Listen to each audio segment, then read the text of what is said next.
Raja di atas segala raja. Sama-sama bilang sama saya, Yesus dahsyat. Yesus dahsyat. Yesus dahsyat. Yesus dahsyat. Kami mengucap syukur untuk anugerah kebaikan-Mu Tuhan untuk bulan Oktober yang telah kami lewati. Kami bangga punya Allah seperti Engkau. Kami mengucap berkat untuk bulan November. Kami imani kami akan menutup tahun ini dalam berkat demi berkat.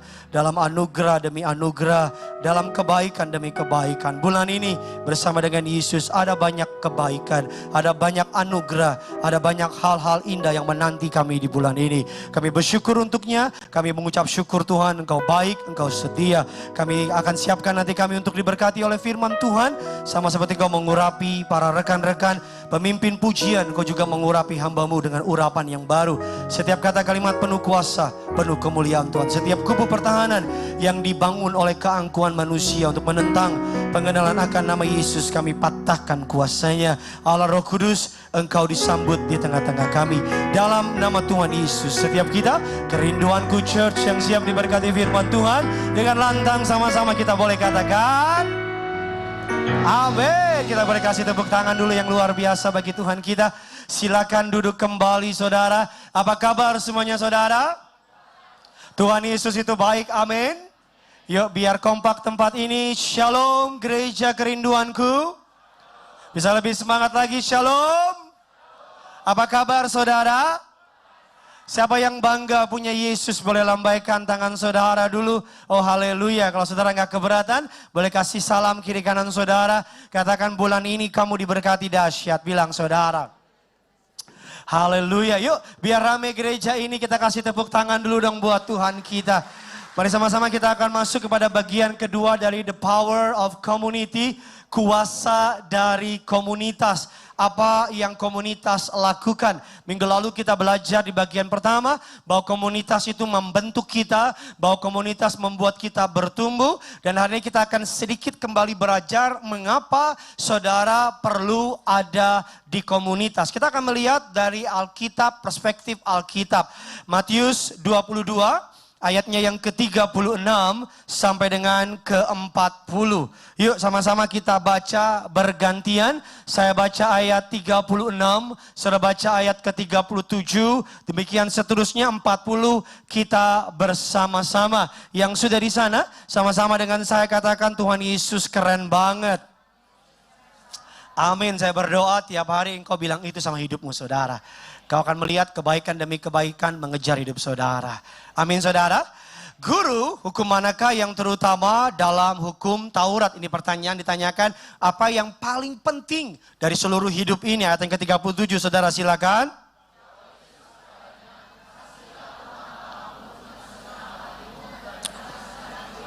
Dan dengan segenap, itulah hukum yang, dan yang apa saudara? Pertama, ayat yang ke-39, dan hukum yang ialah sesama manusia seperti apa? Ayat 40 sama-sama yuk kita baca 3-2 ya.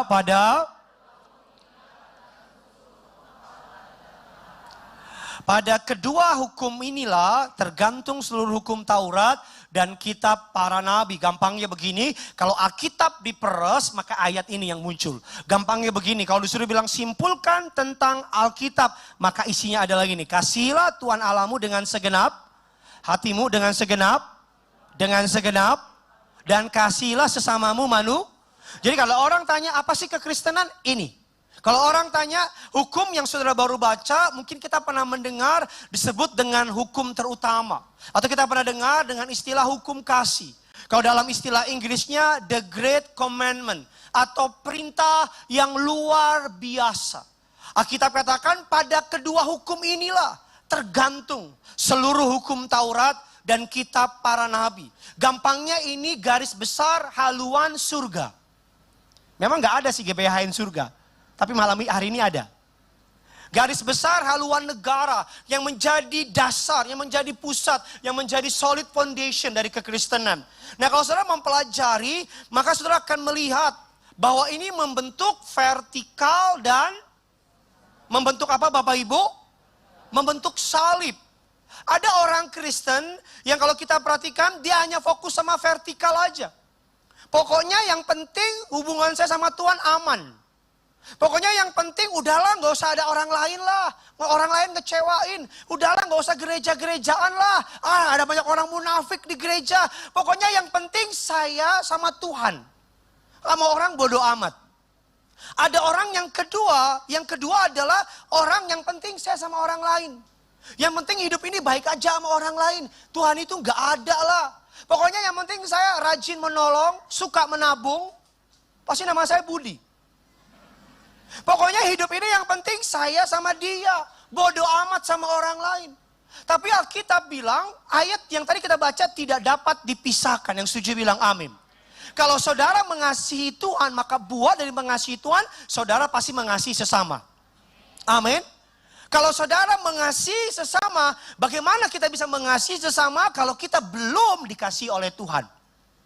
Amin saudara.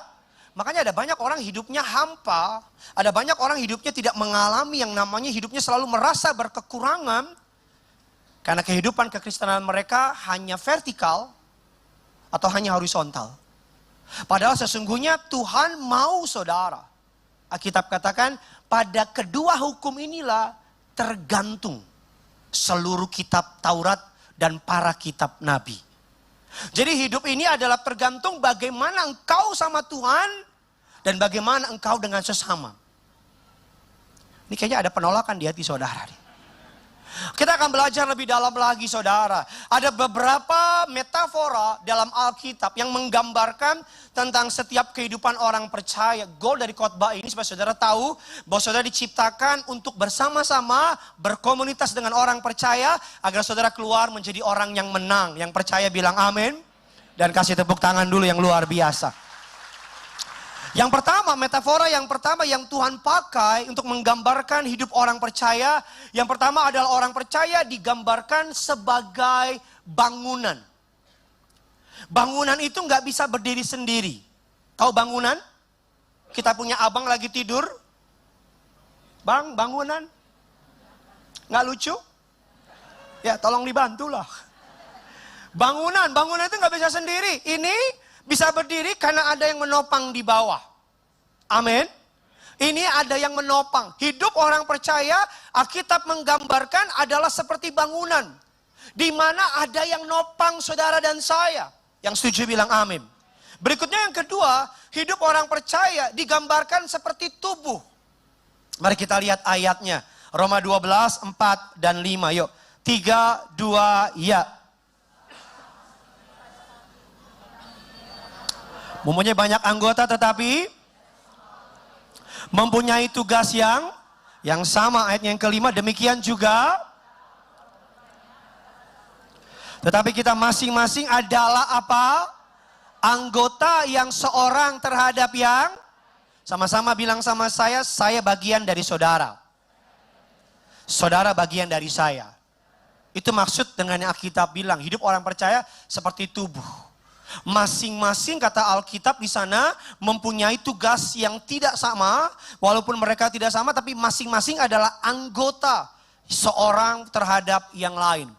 Yang ketiga Alkitab bilang hidup orang percaya digambarkan seperti domba. Bilang kiri kanan saudara, kamu domba bukan kambing. Amin. Kalau domba itu nunduk, kalau kambing itu nanduk. Amin Bapak Ibu. Yang ketiga domba. Alkitab katakan apa? Domba itu nggak bisa sendirian.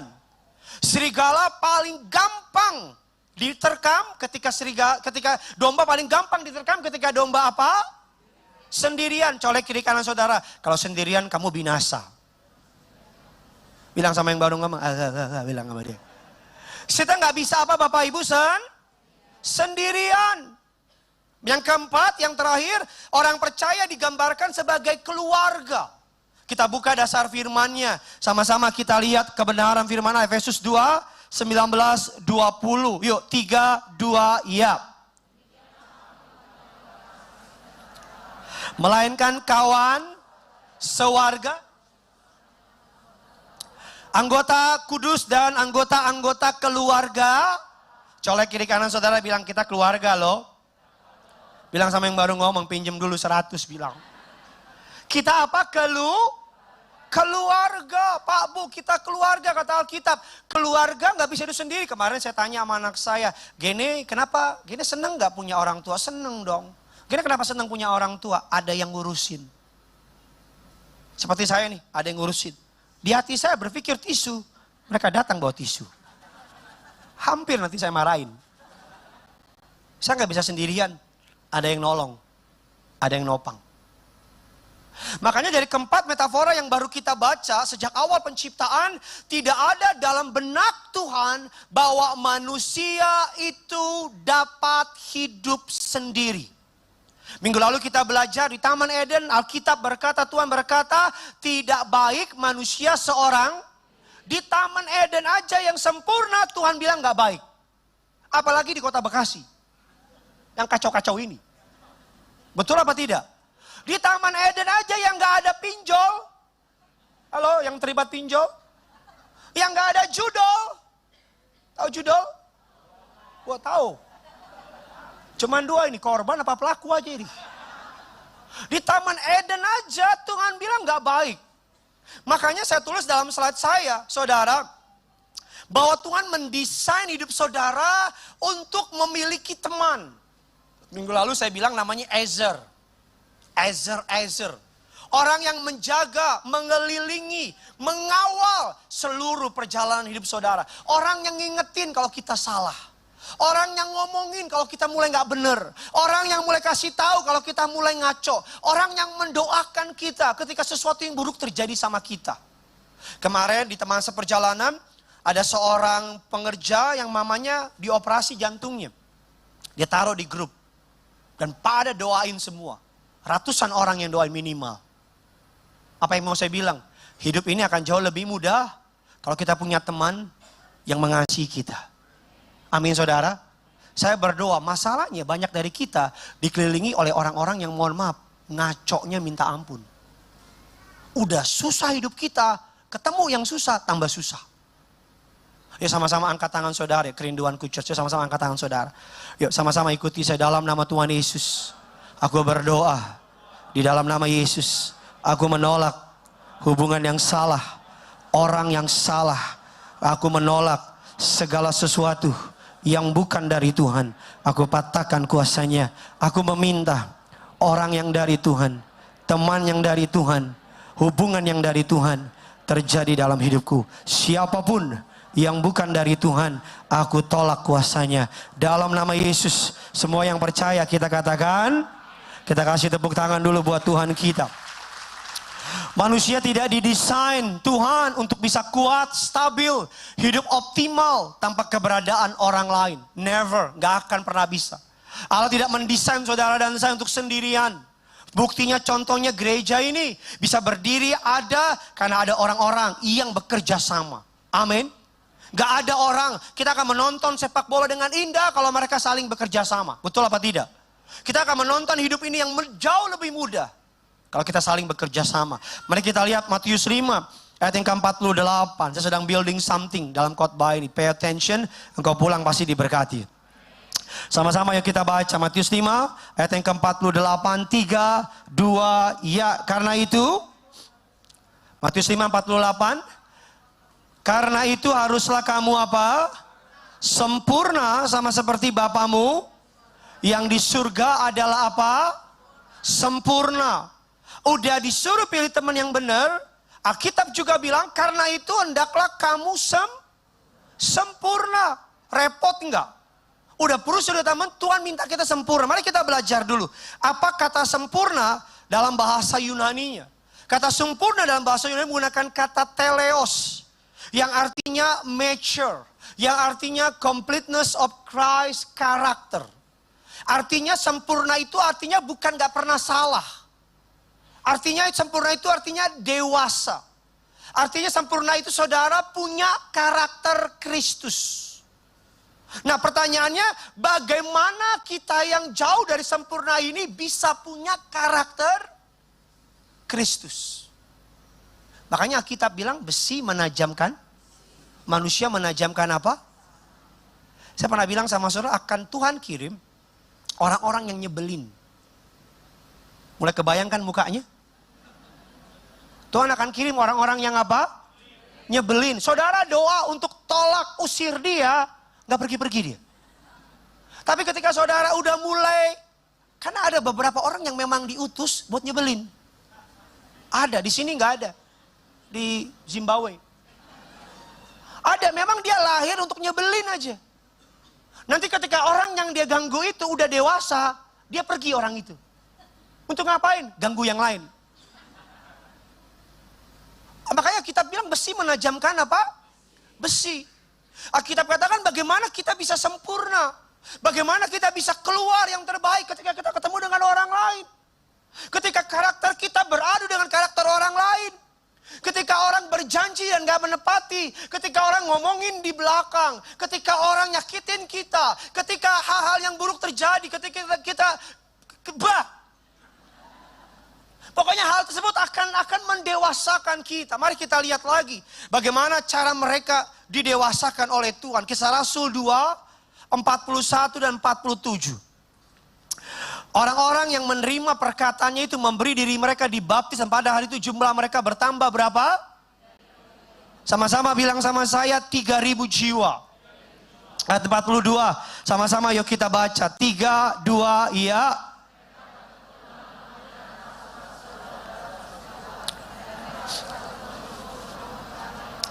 Kita lompat ayat yang ke-47, nanti 42 kita lihat lagi. 3, 2 ya sambil 47. Dan tiap-tiap hari Tuhan dengan orang yang apa? Saudara bisa lihat saya ke depan. Alkitab katakan ini konteks latar belakang Pentakosta. Alkitab katakan lidah-lidah api, angin. Dan namanya itu menjamah mereka. Petrus berkhotbah. Sekali berkhotbah berapa ribu orang? 3.000 orang. Saya mau tanya, orang yang diselamatkan itu yang bertobat hari itu, orang udah benar apa belum? Orang udah sempurna apa belum? Orang kudus apa belum? Tapi ayat 47 apa? Sambil memuji Allah, mereka disukai. Bagaimana orang yang tadinya 3.000 orang itu ngaco, nggak benar, terima Yesus, dari hidupnya nggak benar, tiba-tiba mereka disukai semua orang. Ada orang Kristen udah dibaptis. Bahkan baptisnya berkali-kali. Udah kayak teh celup. Yang benar mereka dibenci semua orang. Bahkan anaknya aja benci sama dia. Bagaimana bisa orang yang 3.000 tadi, yang baru mendengar Yesus pertama kali, tiba-tiba berubah menjadi orang yang disukai. Kita bilang semua orang. Berarti karakter mereka jadi bagus apa tidak? Jadi mereka jadi orang benar apa tidak? Berarti kan ada sesuatu di sini. Minimal karpet. Ada sesuatu di sini yang mengubah hidup mereka. Kata kunci di ayat yang 42. Mari sama-sama kita lihat. Ayat yang ke-42 berkata demikian. Sama-sama kita baca. 3, 2, 1, ya.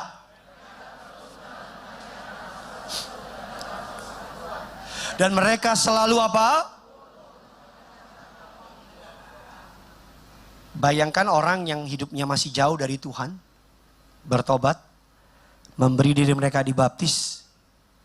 Terus kalau mereka keluar kembali ke komunitas yang lama. Jatuh lagi.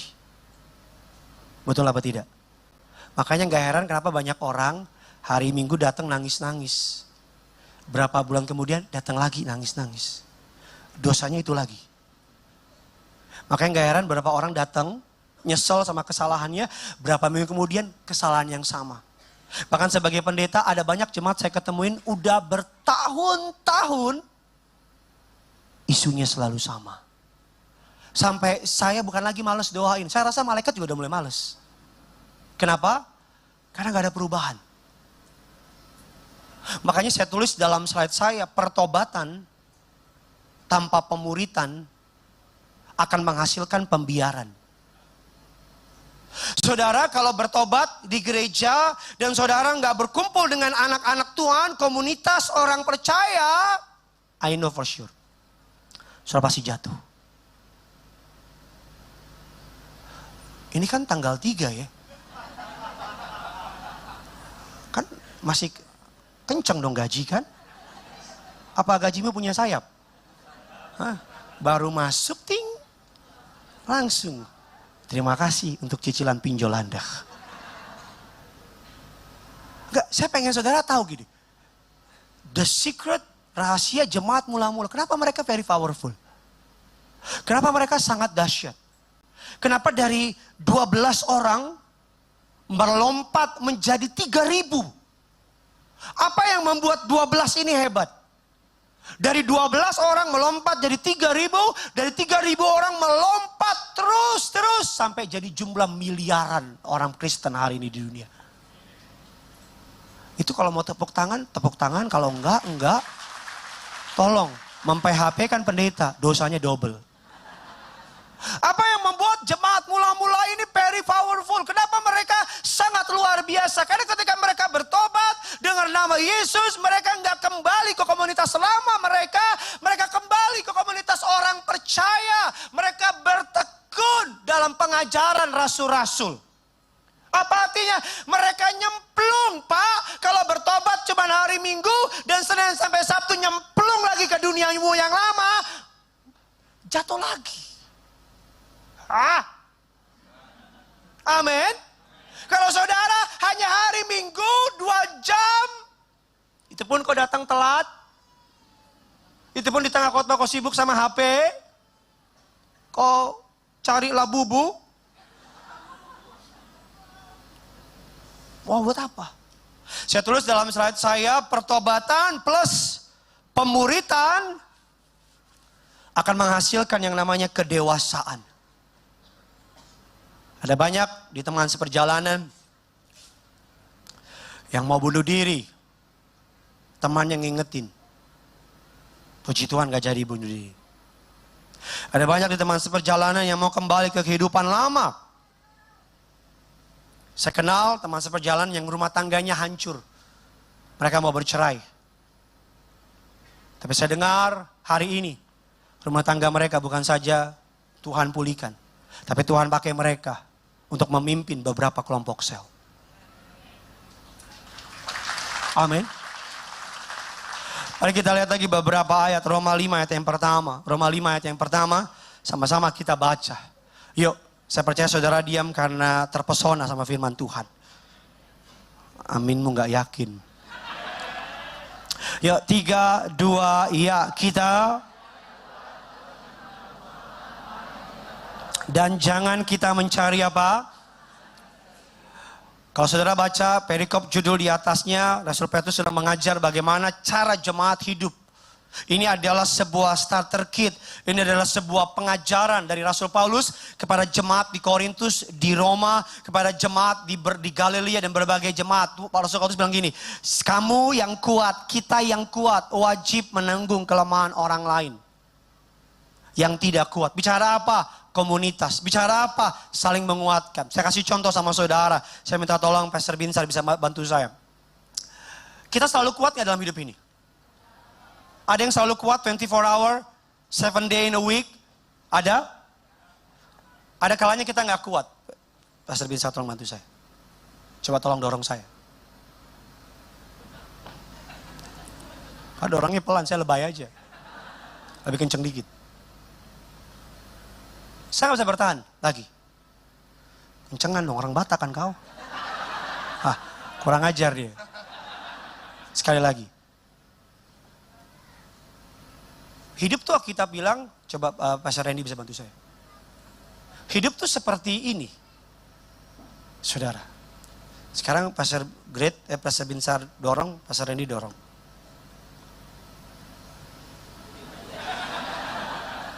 Saudara boleh ketawa, tapi banyak anak Tuhan lagi begini sekarang. Kita bilang kita dibikin bingung sama rupa-rupa angin pengajaran. Sekarang berapa banyak orang sih yang tanya orang, menurut lu gimana? Menurut lu gimana? Menurut lu gimana? Tapi si A ngomong begini, si A ngomong begini. Kita jadi gak jelas. Ya. Saya kalau gini sampai malam pulang. Karena saya sendirian. Saya minta tolong Pastor Daud bisa bantu saya.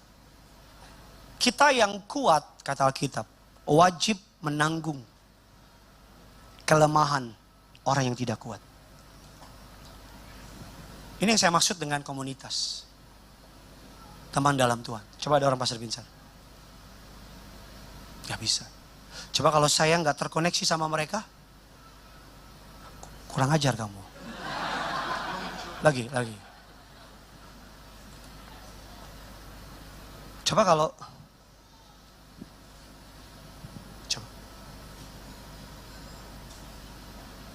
gak usah dorong. Saya mau jatuh pun gak bisa. Ada kalanya dia yang lemah, saya yang pegang. Tapi kan sekarang pertemanan apa? Pertemanan kan begini kan? Temenan tapi, betul gak? Temenan nongkrong bareng tapi, ini yang viral nih kemarin. Gue juga viral. Makanya temenan.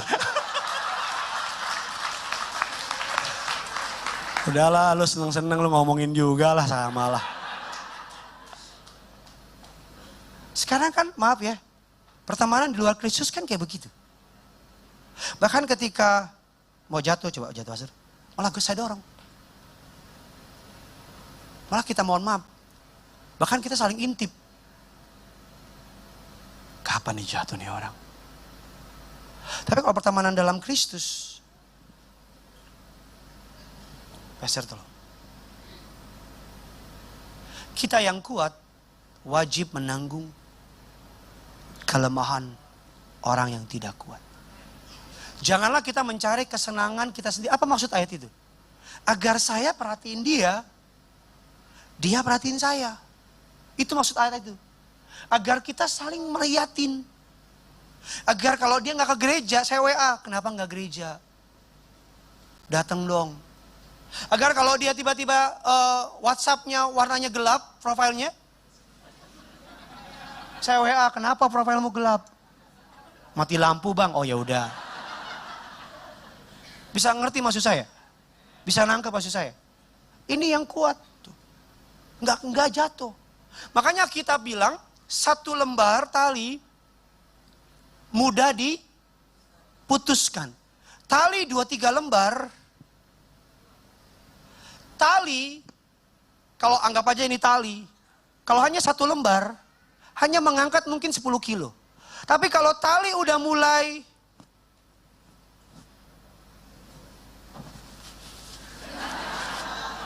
kalau tali udah mulai 20 tali, bisa berapa? Bisa ton.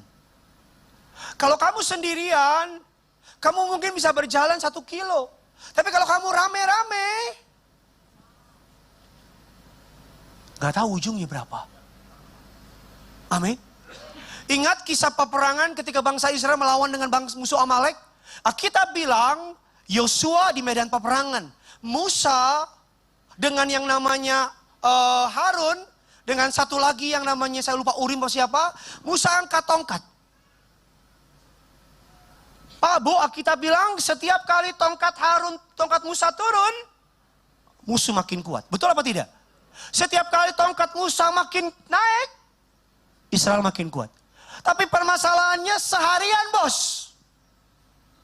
Halo? Kenapa Musa kuat seharian? Tolong topang saya. Yang bikin Musa kuat begini, walaupun Musa man of God, tetap ada 2 orang yang pegang mereka. Lebih kuat dong. Jadi begini nih Musa nih. Dan di ujung sana Yosua bilang mantap. Ada yang di lapangan, ada yang doa. Halo? Kalau kalau cuma doa, nggak ada yang di lapangan, Mau lawan siapa? Makanya bu, kalau suamimu kerja di kantor, di kan medan peperangan. Yang iya aja bu. Iya lo di rumah Koreaan terus lo. Kan suamimu berangkat, ma papa berangkat ya, hati-hati. Terus gue bilang, yes pergi juga setan itu, yes. Gitu. Dia ke kantor, kamu doa. Doa. Makanya setiap kali tangan Musa turun, mereka kuatin, angkat.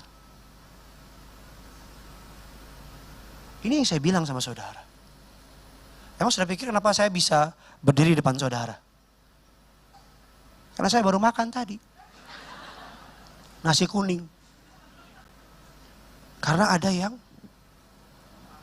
coba tahan. Saya mau lari juga mereka kempit. Ini yang saya lakukan beberapa waktu yang lalu sama Randy. Saya pegangin dia.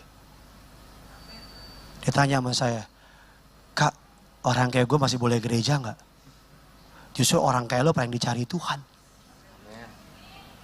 Lo amin lo juga yang ngomongin nih. Amin lo juga. Sekarang Randy lagi sekolah teologi ya. Loh, udah dapat gelar jadi BDP. Pendeta depan pintu. Saudara bilang, kok orang kayak gitu? Emang kamu siapa? Kayak gak pernah salah aja lu. Betul-betul lu ngomongin juga, betul-betul. Kasih tepuk tangan buat mereka dulu, terima kasih. Memang orang Bekasi kalau contoh ngerti dia. Dari awal dia bilang, Musa, kenapa menang? Ada yang nopang. Sekarang saya tanya sama kamu, siapa yang nopang kamu? Ya Tuhan Yesus juga tahu. Ya udahlah, kalau udah Tuhan Yesus udah selesai lah. Mau ngomong apa? Udah langsung lo bawa jagoan. Udah beres, udah pulang lah, udahlah ya. Udahlah gak usah gereja lagi lah, udahlah. Itu yang saya bilang kan, hanya fokus ke atas aja. Pokoknya Tuhan. Orang lewat, Tuhan aja. Tuhan aja. Yang nopang kamu siapa? Keluarga, betul. Tapi kan ada kalanya keluarga justru sikat kita. Coba orang yang paling sedih apa? Keluarga sikat. Keluar dari rumah, komunitasnya juga salah. Aduh. Ujungnya apa? Kalau perempuan apa? Kasih badannya ke orang. Kalau laki-laki apa? Narkoba. Ujung-ujungnya apa? Sakit, ke gereja, nyalain Tuhan. So sadar nggak? Itu sebuah lingkaran setan. Yang iblis sedang buat. Makanya dengan segala kerendahan hati, kamu nggak bisa sendiri. Saya akan kasih lihat satu ayat lagi biar kita bisa lebih mengerti. Setelah diberkati, amin.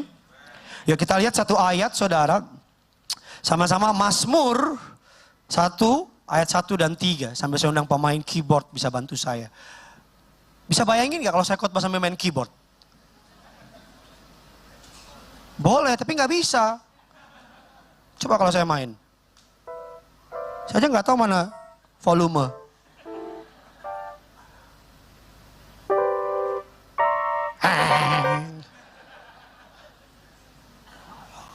Akan lebih bagus kalau... Mana ya orang itu? Kalau ada yang main, saya khotbah. Saudara pendeta, saudara jemaat akan lebih seneng. Ada yang ngiringin. Betul apa tidak? Nopang. Mazmur 1 ayat 1 dan 3. Ya sama-sama kita baca. 3, 2, ya.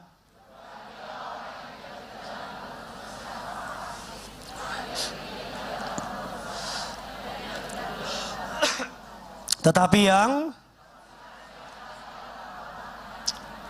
ayatnya yang ketiga, kasih keras suaramu di awal bulan ini, ia seperti yang menghasilkan dan yang tidak, apa saja yang, coba di sini siapa yang mau apa saja yang diperbuatnya berhasil.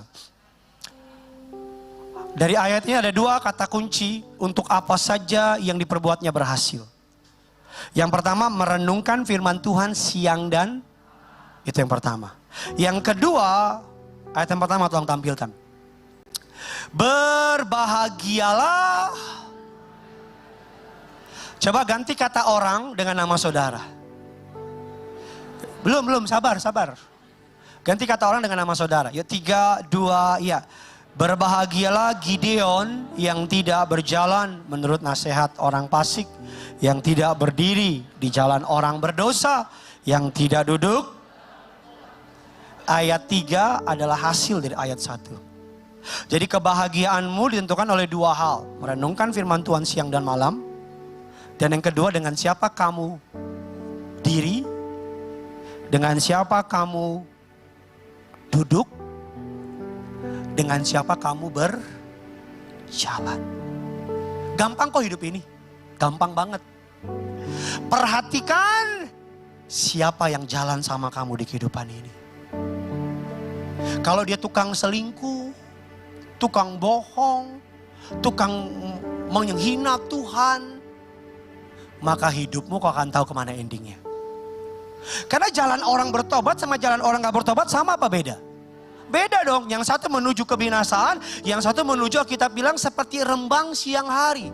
Kian lama kian, orang fasik kian lama kian kelam. Kita orang benar kian lama kian terang.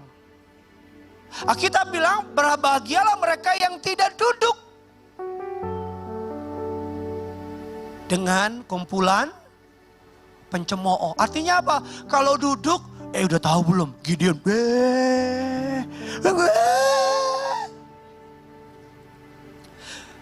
yang pertama dari ayat yang baru kita baca, ada 3, kita butuh 3 orang di 3 posisi ini.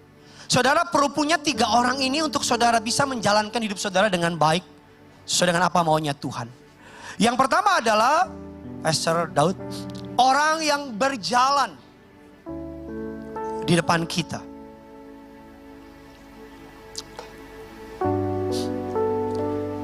Posisi yang pertama, berbahagialah orang yang punya orang yang berjalan di depan kita. Siapa dia? Adalah orang yang kita idolakan. Siapa dia? Adalah orang yang kita kagumi. Siapa dia? Adalah orang yang kita perhatikan gerak-geriknya. Adalah orang yang kita perhatikan perkataannya, cara berpakaian, cara berjalan, cara dia memperlakukan istri, cara dia memperlakukan anak, cara dia beribadah. Orang ini kita idolakan. Jadi apapun yang kita lihat, kita hidup, kita liatin dia. Biasanya orang ini kalau dalam keluarga siapa Pak Bu? Ayah, orang tua. Orang tua suka ngomong gini sama anaknya, kelihatannya mantep gitu. Nah, perhatikan jalan langkah dalam hidupmu. Hati-hati melangkah, nak. Gitu kan orang tua ngomong gitu kan. Tapi ada anak-anak juga bilang gini sama orang tuanya. Pak, perhatikan langkah papa. Karena saya ngikutin langkah papa. Kita bilang sama anak kita, nah hati-hati dalam melangkah nak. Perhatikan langkahmu. Anak kita bilang, aku melangkah ngikutin papa. Bahasa gampangnya apa?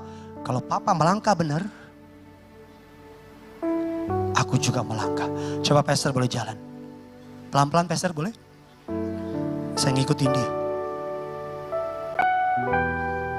Ketika saya lihat, coba doa Pastor. Lipat tangan doa. Saya lipat tangan. Oh gitu doa.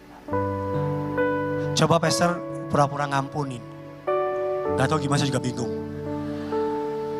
Saya ngampun. Atau Pastor gerak apa aja saya ikutin.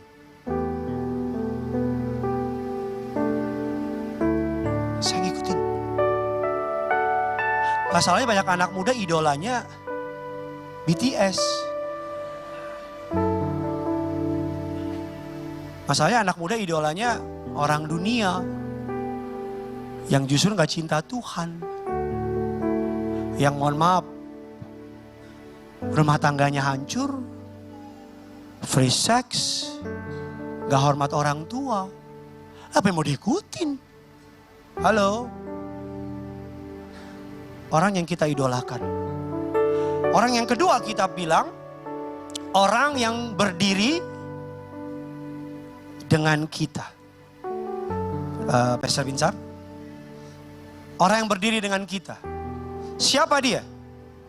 Artinya sahabat. Orang yang satu level. Perhatikan siapa yang kamu idolakan.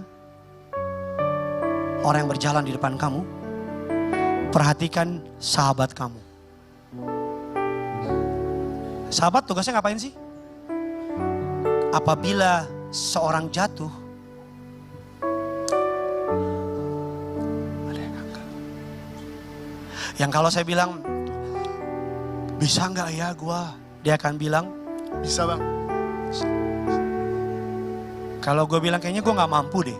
mampu bang. Karena bukan dia yang jalanin gue.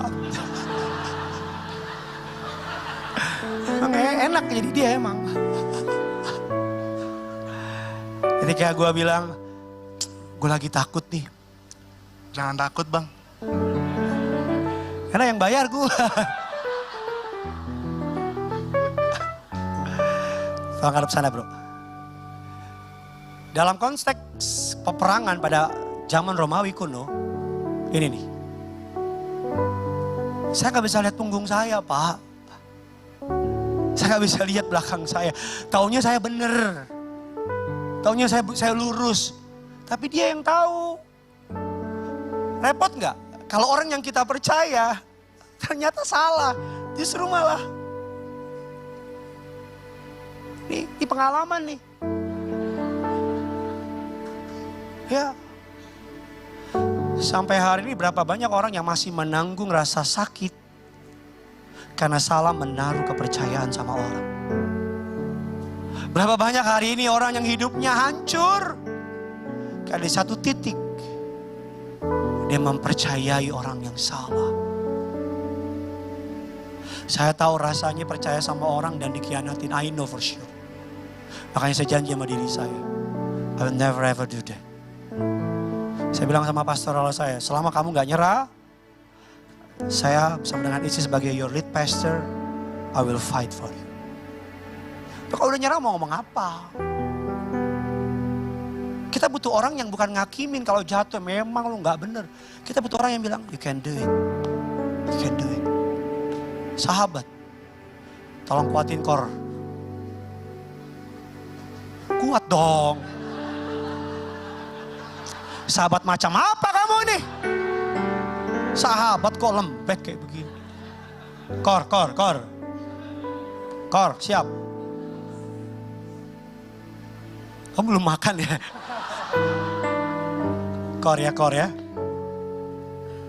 Saya bisa, sayang. Kamu kemana aja? Kor. Ada yang nopang bos. Amin. Contoh yang ketiga, Randy. Orang yang duduk. Dia duduk. Saudara boleh ketawa, tapi perhatikan 3 orang ini. Berjalan. Idola kita. Orang yang kita kagumi. Sahabat. Yang duduk. Apa orang duduk? Orang duduk adalah di mana kita, hidup kita dilihat sama. Duduk itu adalah posisi belajar, betul apa tidak? Lihatin saya. Dia ngeliatin saya. Makanya tadinya kita hancur, dipulihkan oleh Tuhan. Nah ketika itu dipulihkan, orang akan lihat. Betul apa tidak? Saya bilang sama Randy, sama Lady, 2 hamba Tuhan ini. Saya bilang rumah tangga kalian udah jadi berkat bagi banyak orang. Banyak banget jadi berkat. Betapa banyak rumah tangga melihat ada dahsyat pekerjaan Tuhan. Belajar jadi contoh. Doa saya, saudara dikarunikan 3 orang ini. Amin. Kita berkasih tepuk tangan buat mereka. Thank you so much. Makanya saya tutup dengan ini, saudara. Saya tutup dengan ini sama saudara. Bahwa dalam konteks jalan tol, kecelakaan terjadi bukan karena kecepatan. Tapi dalam konteks jalan tol, kecelakaan terjadi karena tidak jaga apa? Kalau saudara pernah pergi atau pernah belajar di Jerman, itu nggak ada speed limit, free di Jerman. Tahu dari mana? Baca. Di Jerman itu kecepatan tergantung kamu punya kemampuan. Tapi di Jerman hanya minta untuk jaga. Kenapa kecelakaan terjadi? Karena nggak jaga jarak. Dalam hidup ini, kita perlu jaga jarak. Sama orang yang gak takut Tuhan, sama orang yang munafik, sama orang yang kita tahu hidupnya jauh dari kata pertobatan. Jaga jarak. Jaga jarak. Saya berteman dengan siapa aja, tapi saya bersahabat pilih-pilih. Jaga jarak.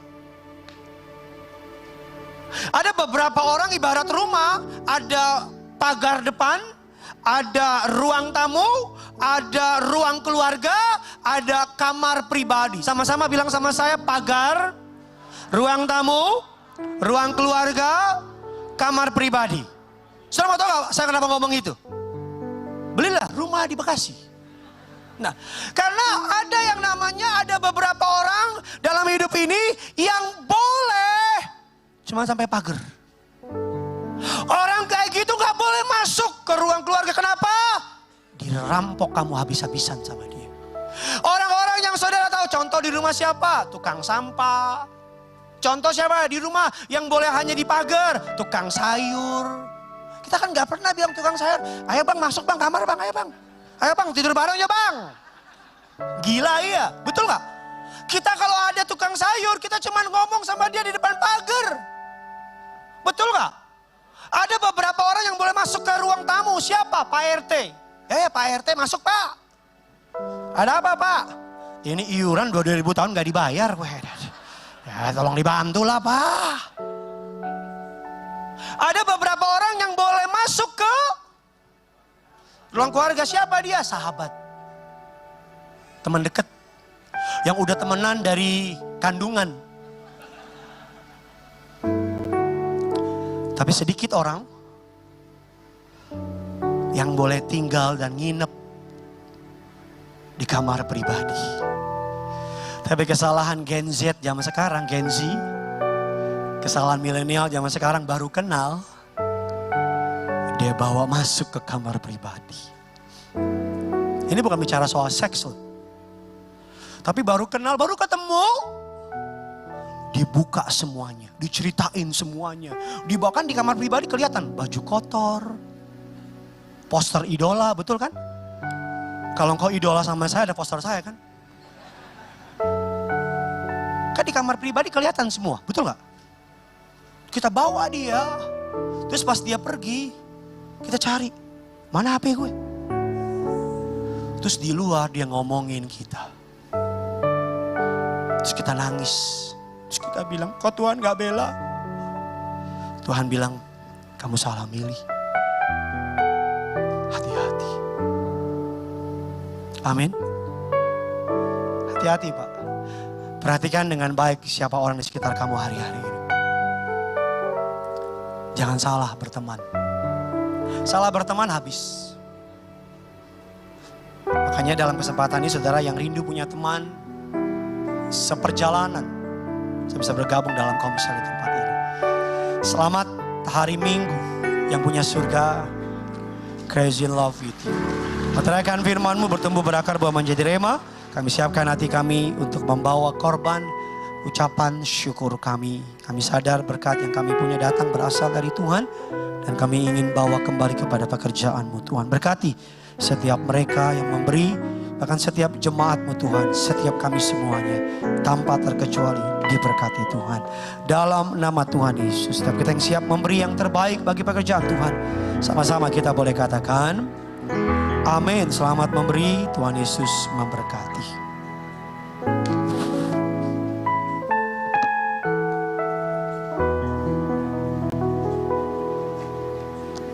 Shalom saudara, sebelum saudara memberikan persembahan, ada beberapa pengumuman yang akan saya sampaikan dari tempat ini. Yang pertama, gereja kita Kerinduanku Church akan mengadakan worship night dengan tema Homecoming. Boleh beri tepuk tangan saudara. yang akan diadakan di gereja cabang baru kita di Kerinduanku Hall, Mall Arta Gading, lantai 5 dan yang ke-6. Untuk tanggalnya